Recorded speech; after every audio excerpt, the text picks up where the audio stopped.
my fellow comic book collectors. Today is Wednesday, and on Wednesdays I do my Q&A video where I basically answer your questions. And if you have a question for me that I'll answer next week, put it in the comments below. So that's all it is.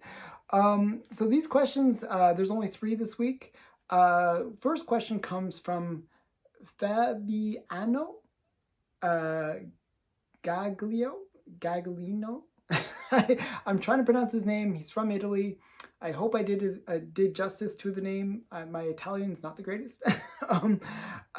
So do you have any Verotik titles in your collection? Curious if that was something you collected too. So actually, I do have a few Verotik titles in my collection. Actually, about that many. So I got into Verotik because I collect Dave Stevens. And another artist that I collect that also was featured in Verotik was Simon Beasley. So those 2 artists led me to pick up a bunch of titles from Verotik. And we'll start out with a Dave Stevens one. This is anniversary issue. This is Santanica. And just a anniversary issue. but this is a Dave Stevens cover. I like Dave Stevens a lot, so first with that. And a lot of these Verotik issues, it's more adult. that's one problem with the Verotik stuff. So I have to do a little bit of finger censoring. So I apologize for that, but I have to keep this channel somewhat PG, and this one I got to do kind of a weird way. So here it is. I don't know if I did a good job of finger censoring this, but this is another Dave Stevens one. This is a Neo Satanica, and so yeah, and this is a Dave Stevens cover. So I like Dave Stevens a lot. His stuff was really great. He sadly died at a young age. And then this one, I'll semi-censor this one. This is Verotik Illustrated. And it's just, another great cover. Another Dave Stevens. So you'll notice a lot of Dave Stevens from this. Because, as I said, I try to collect all of Dave Stevens' covers. And this is a Venus Dominina. And this is another Verotik title. Sorry, I have to censor all these, but... yeah, I'm trying to keep the channel semi-PG. And this is, I don't know who did the cover for this one. Oh, Glenn Danzig. So this is another Satanica. And this one I think is Fazetta. Death Dealer. Another... So this is probably the more famous book from the Verotik series. So Death Dealer, I think they just recently came out with again, and but it was originally in Verotik. This is from 1995 or 95. So yeah, so that's so a lot of the interior art for this was Simon Beasley, a really great artist that I like. So I just wanted to mention that. And then we got Morella. And this is just kind of a cute cover. This is more the innocent version of this thing. And then we get the not so innocent, which is this one. That was the innocent variant. And then we got the not so innocent variant, Morella. So I thought it was kind of cute. And then we got the dark horror of Morella. It has a card in it, so ignore the card. But yeah, so just another Verotik title. And the last but not least, I think this is Danzig again. Gotta censor it a little bit. So this is, what is it called even? Dominica and Satanica, I believe. Something like that. Or, one of those titles. What is it? I can't read it. Akamichi. Yeah, so kind of another cool cover there. So, yeah. So that's my Verotik collection. I actually think I have a few more titles, but I couldn't quite find them all. When I moved to this house, the box that had most of my Verotik in it was the one that the movers, that was the box that they dropped. That was the box that they totally destroyed. And the comics just got like tossed around. So the box that has all that stuff, I've been trying to organize, but it's still a little bit out of organization. So I gotta kind of move all the Verotiks together again, but I gotta do that at some point. I still haven't had a chance to get around to arranging all my boxes, but that is one that was truly messed up from the move. Okay, so I hope that you know, gives you a little bit of a showcase. The next comes from Brian Combe, a good friend of mine, and he also does a YouTube channel, Big B McFly, the comic book guy. In your opinion, what should collections be? What should collections do to prepare for their families handling, or collectors, sorry. In your opinion, let me reread this, just pretend that I didn't say all that. In your opinion, what should collectors do to prepare their families for handling their comic book collections? Okay, so I kind of came up with a 5-step thing that you can do for this. And the first step is just basic what we all do with our comics. We organize them, right? We put them in the right boxes. We kind of label them. Some people will even take it one step further, where they'll take all the key books and put it into kind of like a grab this box kind of thing, where they say, well, if there was a fire or nuclear holocaust, this is the one box that I'm going to grab. Well, having that, even if there isn't all those things, when you die, is actually kind of convenient, because then your family can say, okay, this box we know has some more valuable books in it, and that can help them. So it's something to think about. So that's the first idea. Just organize your comics so it's easy to find. Label your boxes. You know, make sure that it's easy to find the various keys that you have. You can even organize it further. Like, I've seen people where they will put on the back board, the backing board for the books, what the key significance is, what the value is. You know, it's kind of that, you know, organization, where, you know, anyone looking at it can say, okay, this book is probably worth about $20 or $100 or whatever it is, and this is the key significance about it, you know, all that kind of stuff. So that's really important. The second point, to kind of go one step further with it, would be to catalog your collection. And what I mean by that is, you know, either through an app or some kind of method where you bring your collection into a digital format, where you basically catalog what's in your collection, how much they're worth, you know, use like cover price or Go Collect or whatever program you like. But the point is, have it somewhere where it's archived with all the keys that are in it, with all the books that are in it, so that your family can go and just say, okay, well, we know the collection's worth X dollars based on what it's valued at in this app. That way it's very easy for them to know. The other thing with that is give them the access. So share that with your family. And one way you can do that is, you know, mentioning it in your will. And I'll actually kind of get to that in a later point. The other thing that, this might sound weird, but one thing you got to do is groom your children. So, you know, they always talk about child grooming, but in this case, what I mean by that is you groom your children into loving comics, into understanding comics. Even if they don't fully become collectors themselves, at least educate them where they can say, okay, that comic is worth this much. If I ever have to appraise a comic, I would go to Overstreet Guide. You know, that's the worst, but, you know, I'd go to Go Collect, or I'd go to GPA. They would know all that kind of knowledge. So you educate your family on how to appraise your collection, and also how to sell your collection if they need to sell it. So, you know, that's the kind of thing that you got to do, is to kind of prepare them so that they can become, they don't have to be the best expert in the world, but at least somewhat expert knowledge.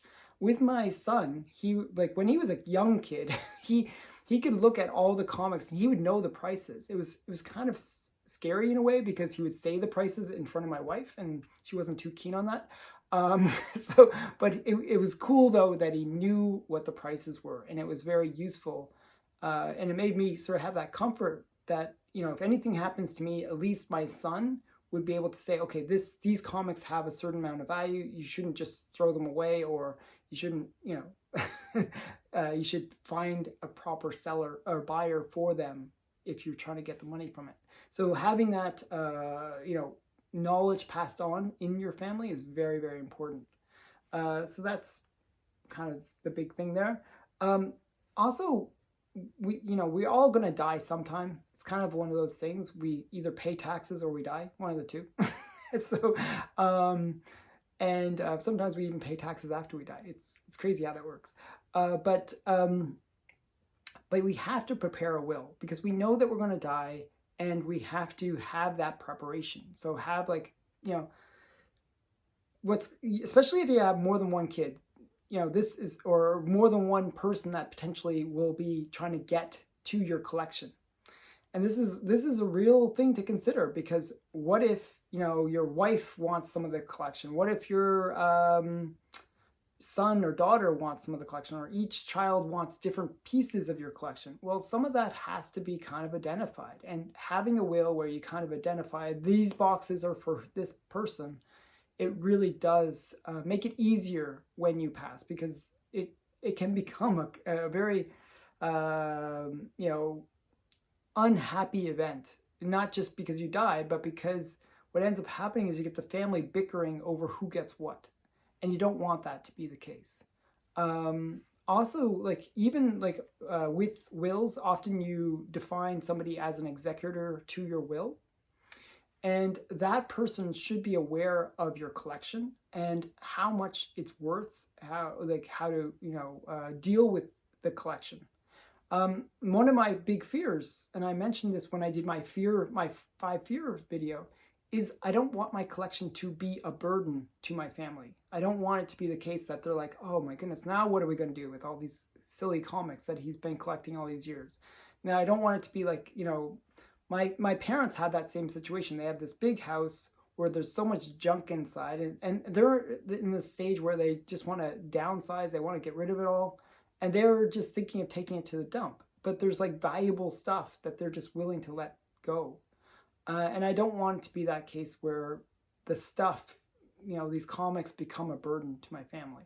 So having that executor, defining, teaching them about the collection, having that kind of information in there for them to use is very, very important. And the last thing that I will say is, you know, we don't necessarily, you know, there's no guarantee that our like family members will want to keep the collection. And that's really what I was getting to with the burden. So one of the things that you might want to do is prepare a list of potential places where they can go to, as I said, first evaluate how much the books are worth, resources for people that will help sell the collection. Like, one of the things that I was planning on doing is I have contacts at heritage auctions. I'm like, that will come in and they'll kind of go through the collection, and often they're taking their money by selling the books. So they want to get the most money for the books. They're going to take a big percentage, but at least they get the most value for the books that they can. There's also comic dealers or like local comic shops that you can go to, that you can set up an arrangement with them where they, you know, they can view the collection, or at least when you pass, you can have it where your family knows who to reach out to potentially sell the collection, either locally or, as I said, internationally, like a heritage auctions. Heritage auctions, just so you're aware, your collection needs to be worth at least $10,000 plus. If your collection's not that valuable, then probably not much of a worry in terms of that. It's more like something that's going to go to a local comic book shop, and you're looking at getting like your family, whoever gets the collection, is probably going to get maybe half of what the value is worth of the comics, maybe even less. And on the cheaper stuff, they're maybe like going to get like 10 cents a book. It's going to be really little how much they get from the collection. And that's kind of the burden that we put when we create these collections, because we're not there to be the ones to sell it. And we would know how to get the most money for it. But if we create a plan for that at least and give that to our family, well, it makes it a little easier. So that's why I was thinking that, having those resources listed out and contacts there for them really does help. And if you do all these other steps, well, then it becomes a much easier task for them to do. There's other, I mentioned Heritage, but there's other sources as well that you can put on the list, which would be Comic Connect, Comic Link. All these big auction houses have people that would gladly come in. If it's a valuable collection, they would gladly go through it and put it up for auction. So there are ways to manage that. So I hope my 5 things, which are organize your collection, catalog your collection, groom your children, prepare a will, and prepare a resource on how to sell, those 5 tips hopefully can really help with that planning. Okay, so the last question, and this one I kind of want to really get into in a way, because it's kind of an interesting one. So one of my friends, Aussie comic collector, he wrote, "Hi Alan, would you please mention my YouTube channel in your next QA video? I show off my 20,000 plus comic collection, and I think your viewers might be interested in the types of books that I may have to show." So this is kind of an interesting thing for me. So it was Aussie comic collector, and I'll actually put his link in the description of this video. So you can go check him out, subscribe to him, give him some help. He's really just starting his channel, but he's a good guy. And I want to, this is really the question that's being asked, and he might not realize it, but this is really the question that's being asked. There are so many new comic channels, and like my friend Brian Combe is another one. His channel's growing reasonably fast, actually. Those channels, like an Epoch, and there's like so many of these really great channels that are undersubscribed, and they're new, they're kind of building up. My channel is still small, but this is the question that I think really is being asked. How can I start a YouTube channel and build a following? How can I build it up? And this is something that a lot of us are curious about. I'm not saying I'm perfect. I'm not claiming that at all. But at least I've managed to build up my channel to a certain extent, to build it up to where it is now. And so I want to give some advice for how to build up your channel. And I'll break it down in this following way. First of all is video quality. So this is a little bit of free advice for the Aussie, the comic collector. His videos are actually reasonably good. The only problem is his camera is a little bit shaky. So sometimes it's a little bit shaky. I think if, having that camera be very solidly planted is very important. Another thing is lighting. Even this video right here, I'm telling you to get good lighting, and this video is not the greatest lighting. It should be more lighting, show the books a bit better. It's rough because I'm in a rough situation, where I'm trying to sort out this room. Once my comic room is actually built, which will be in a week or 2, I will have better lighting, I'll have better setup, and that's important. The channels that do the best have and I'm not saying it has to be like a whole lighting system. It doesn't have to be that advanced, but it does have to have good lighting. That is kind of key, very important, because lighting does make a difference. So people want to see the books, they want to have that, the video has to look clear because it is a video. That's what people are watching. You got to have that level of quality. Make sure your sound is really good. Now, fortunately, I found the iPhone, if you record your videos on an iPhone, it's good enough. Actually, it's quite solid. I'm always surprised by how well my phone does in terms of recording videos. I tried to do videos with a professional video, like a webcam, and it just didn't do a good job. The sound was off. I even had a professional mic, and it wasn't really recording very well. It was like it just sounded like I was in a big space, and there was just like, it just didn't sound very good. So I've always been impressed by how well iPhone does comparatively, and it's all in one. You know, you don't have to get the mic, you don't have to get all this other stuff. So doing things on the iPhone makes things easy too. So that's just a little bit of advice about that. So first of all, make your videos great. Second thing is collaborate. So one of the things that I try to do is, like, I do a weekly show with my friend Mark Olroyd. He's in the UK.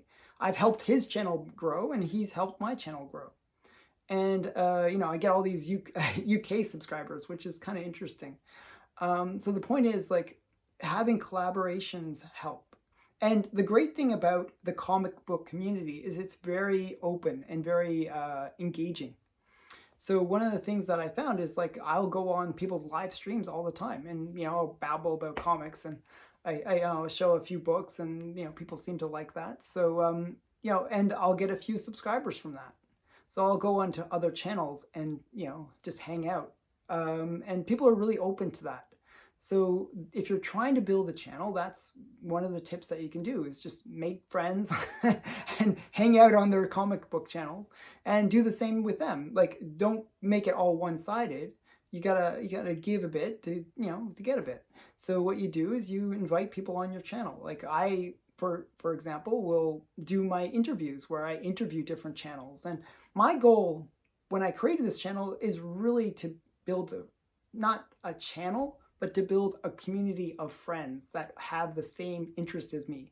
Because sometimes it's hard to find people that collect comics. So this is, my goal is to not to build a YouTube channel, but to build a community. So one of the things I've been doing is, you know, collaborating and going on to people's channels, interviewing people, making those connections, making those friendships. And it's been pretty good. I've been making some really great friends through this channel. The other thing that I kind of want to put out there is, how do you, you know, market your videos beyond just these collaborations and stuff?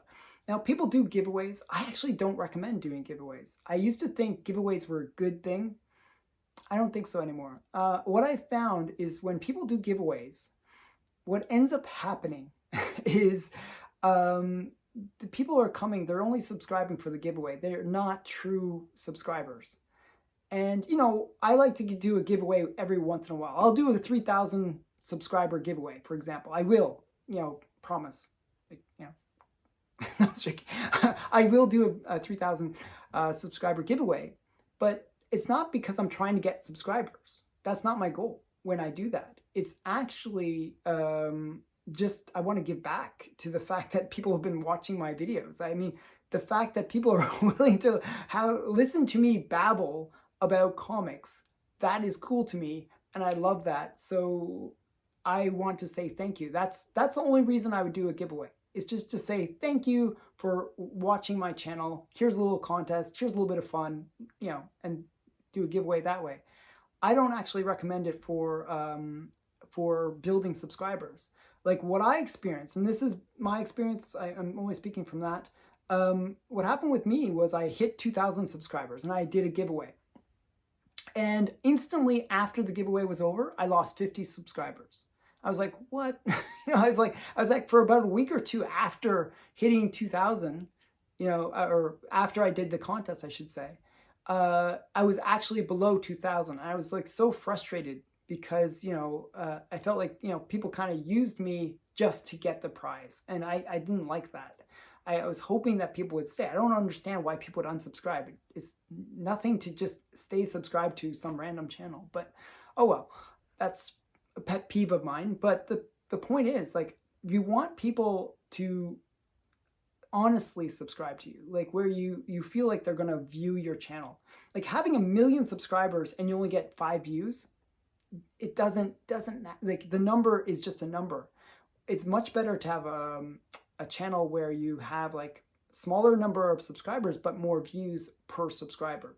that those people that are subscribed to your channel actually are, follow your channel and are engaged with your channel.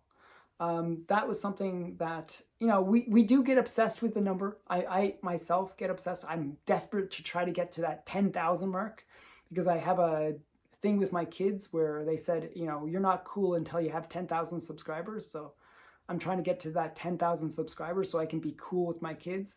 That's the only reason. It's like a number just to make them love me again. So yeah, I'm lame. Okay, so the point is, there are things that you can do to build your channel. And I'm going to give a couple really quick ones. So you can do another thing, which is engage in some of these community building events. So for example, every week I do my Friday comic cover challenge. Okay, so it's just like a challenge that I put out there. I put it out to the community. Everybody can participate. And what I've noticed, and it's starting to work, I'm actually getting quite happy with it. I have about 10 channels that are pretty good about doing videos every Friday when I do my Friday challenge. And that makes me super happy. I'd love to see it be 100 channels or 1,000 channels all doing it. Because what I've noticed is the people that do the challenge will also watch the other people that do the challenge. And that's what that was the goal, to really build that community where everybody's watching each other's videos and we're all kind of hanging out. And we're all trying to like, oh, that's a cool comic that we're showing. That's a cool comic that he's showing. That kind of thing. And that was the goal, build a community. So, so doing those kind of events, another thing that you'll see is people will send out these things where they'll say, show us your top 50 comics in your collection. And using that, thing where you build a community where you say, hey, show your top 50 books in your collection, and then you show your top 50 books, and everybody, those videos, if you ever want to get a video with lots of views, show the top 50 books in your collection. It always does well. Like, those are some of my most viewed videos, and I have to do it again. I just haven't found the time to do it. And I'm waiting for my room to be organized before I do that video. But I'm going to do it, and it's going to be big. So wait for that as well. But the next thing is be consistent about posting out videos. This is a point that I actually wrote down because I thought it was so important. Like for me, I'm kind of crazy. I post out every day.